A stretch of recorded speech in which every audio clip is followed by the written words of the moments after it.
Ground इनेलो कार्यालय में एक प्रेस कॉन्फ्रेंस का आयोजन किया गया, जिसमें बीते दिनों करनाल जिले में 5 विधानसभा क्षेत्रों में हुई बारिश से जो फसलें बर्बाद हुई हैं, उनके मुआवजे की मांग की गई। इस मौके पर इंडियन नेशनल लोकदल किसान मोर्चा के प्रदेश अध्यक्ष फूल सिंह मंजुला ने जानकारी देते हुए बताया कि इंडियन नेशनल लोकदल पार्टी सदा किसान हितैषी रही है और किसान आंदोलन में बढ़ चढ़कर समर्थन कर रही है, ताकि कृषि के क्षेत्र में लाए गए काले कानूनों को खत्म किया जा सके। इस मौके पर जिले अध्यक्ष यशवी राणा ने मांग करते हुए कहा कि जो फसलें बारिश के कारण बर्बाद हुई हैं, उनके लिए किसानों को 40,000 पर एकड़ हिसाब से मुआवजा दिया जाए, ताकि किसान अपनी फसल की दोबारा से रोपाई कर सके। इस मौके पर इंडियन नेशनल लोकदल किसान मोर्चा से जुड़े अन्य कार्यकर्ता भी व नेता भी वहां मौजूद रहे। मकसद एक ही है, जो आज प्रदेश भर में एक बरसात ने ही इस सरकार की पोल खोल कर रख दी है। किसान आज बर्बादी के कगार पर है।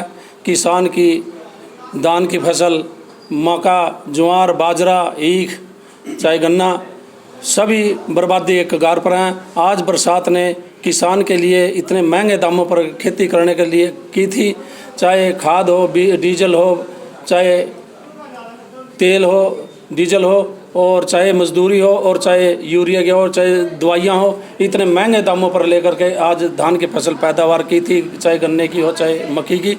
तो आज बर्बादी कगार पर है, परंतु सरकार के पास किसान इकट्ठे होकर के बार बार जाते हैं और वो किसान की कोई सुध नहीं लेते। डीसी महोदय नीचे लिख कर भेज देते हैं, दरखास्त ले लेते हैं, परंतु कोई भी अधिकारी किसानों की आज नहीं सुन रहा। आज किसानों के खेतों में 3-3, 4-4 फुट पानी भरा हुआ है, फसल डूबी पड़ी है और डेरे डूब गए हैं, पशुओं का चारा नहीं रहा। आज बर्बादी के कगार पर किसान खड़ा है, उसकी सुनने वाला कोई नहीं है। हम तो सरकार से यही मांग करना चाहते हैं, जल्दी से जल्दी किसान की गिरदावरी करवाई जाए फसलों की, और वहाँ पर देखा जाए कितना नुकसान है, कितनी भरपाई है वहाँ पर, और किसानों के पशु और चारा सब खत्म हो चुका है, उसकी गिरदावरी करवा के जल्दी से जल्दी मुआवजा देने का काम करें। और साथ में ये कहना चाहता हूँ, आज किसान दिल्ली के चारों पर जो बैठा है, आज अपनी यही इन्हीं मांगों के लिए दुखी हुआ बैठा है दिल्ली के चारों तरफ। अगर किसान की ये मांगें नहीं मानी गई, 3 काले कानून रद्द नहीं किए गए, किसान दिहाड़ी मजदूरी करने पर मजबूर हो जाएगा और अगली पीढ़ी खेती करने से वंचित हो जाएगी, क्योंकि अगली पीढ़ी खेती से भी मोहभंग हो गया। अगर थोड़ी बहुत ही फसल किसान पैदा भी कर लेता है, उसको बाज़ार में उसका लागत का भाव नहीं मिलता। अगर लागत भाव थोड़ा बहुत भाव मिल भी जाता है तो उसके पैसे की कोई उम्मीद नहीं है, वो व्यापारी खरीद के चले जाते हैं। आज किसान को बर्बाद करने के लिए एक सरकार बिल्कुल तुली हुई है। हम तो यही मांग करना चाहते हैं प्रशासन से और सरकार से भी जल्दी से जल्दी किसानों की खेतों की जो फसलें डूबी हुई हैं उनकी गिरदावरी करवाई जाए और मुआवजे का प्रबंध। के ऊपर मार पड़ रही है, कुछ तो ये सरकार पहले ही मार डाल रही है, कुछ भगवान ने भी मतलब नज़र भगवान की किसान की तरफ से टेढ़ी है।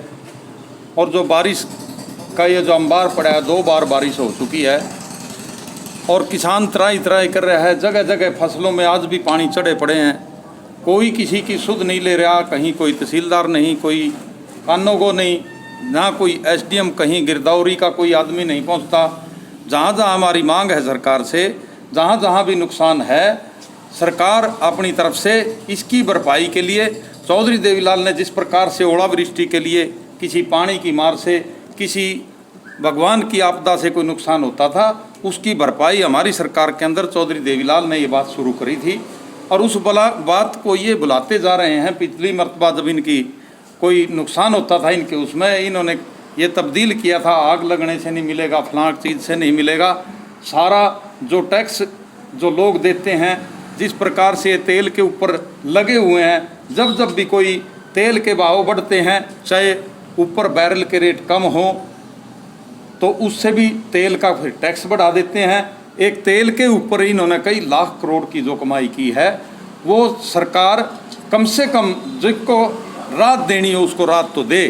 सरकार के पीछे तो वैसे ही किसान आंदोलन के पीछे लगे हुए हैं, अगड़े पिछड़े की लड़ाई करवाने पे तुले हुए हैं। कभी जातिवादी का जहर घोलते हैं, कभी देश में धर्म की बात करते हैं। इस देश में सब जाति हमारी इंसान है, हम इंसान सब एक ही जाति है कि हम इंसान हैं। तो इसलिए देश में कोई ऐसी आग फैलाने वाली बात नहीं करनी चाहिए। देखो, हमें जो सरकार का मौका दिया है, जिस प्रकार इनको सरकार का मौका मिला है, इन्होंने अच्छे काम करने चाहिए। गरीब भाइयों की सुननी चाहिए, किसान की भी सुननी चाहिए, व्यापारी की, कर्मचारी की, जिसका भी जैसे कोई भला हो, ये उन्होंने भला करना चाहिए। ये इस प्रकार नहीं कहीं किसी प्रकार का जाति पाति का भेदभाव कर देते हैं, कहीं मंदिर की बात करते हैं। मंदिर सभी का एक है, चाहे वो गुरुद्वारा है, मस्जिद है, कुछ भी है, सारी जगह भगवान होता है, भगवान के दर्शन करने चाहिए। तो मैं अपनी ओर से, अपनी पार्टी की ओर से मैं मांग करता हूं सरकार से कि किसान को इसकी भरपाई के लिए कम से कम 40,000 रुपये प्रति एकड़ की भरपाई किसान को मिलनी चाहिए, ताकि किसान बचाया जा सके।